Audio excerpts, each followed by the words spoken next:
लालू जी के उस जंगल राज के कालखंड में क्रेडिट डिपॉजिट रेशियो घटता घटता 23% हो गया। नीतीश कुमार के 17 साल के प्रयास के बाद या उनके सो कॉल्ड सुशासन के बाद हम लोग वही पहुंचे हैं जहां हम लोग 1990 में थे। 40 बिहार की गरीब जनता यहां पैसा जमा कर रही है और बैंक अपने स्टेट बैंक में आपने यहां जमा किया, स्टेट बैंक ने तमिलनाडु में लोन दे दिया। 1990 में जब लालू जी मुख्यमंत्री बने तो क्रेडिट डिपॉजिट रेशियो था 38%। लालू जी के कालखंड में मतलब अगर 100 रुपए जमा होता तो 40 रुपए लोगों को लोन मिलता था। लालू जी के उस जंगल राज के कालखंड में क्रेडिट डिपॉजिट रेशियो घटता घटता 23% हो गया। इसका कितना असर होता है आप ये इसको समझाना चाहता हूं आपको।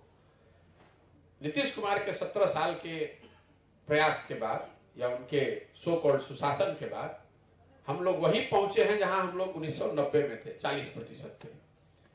इस पूरे कालखंड में 1990 से लेकर 2022 तक अगर राष्ट्रीय औसत को भी आप मान लें, ये पूरा आंकड़ा मैंने निकलवाया है, तो बिहार से करीब करीब 25 लाख करोड़ रुपया बिहार के लोगों के बचत की हुई राशि बैंकों के माध्यम से दूसरे राज्यों में शिफ्ट हो गया। 25 लाख करोड़ रुपया बैंकों के माध्यम से दूसरे राज्यों में शिफ्ट हो रहा है, जहां पर उद्योग धंधे लग रहे हैं, जहां पर काम हो रहा है।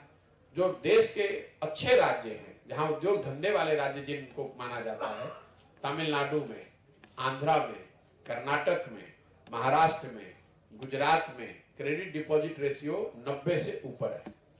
मतलब 100 रुपया वहां के लोग जमा कर रहे हैं तो 90 रुपया बैंक वहीं पर वापस लोगों को पैसा दे रहे हैं।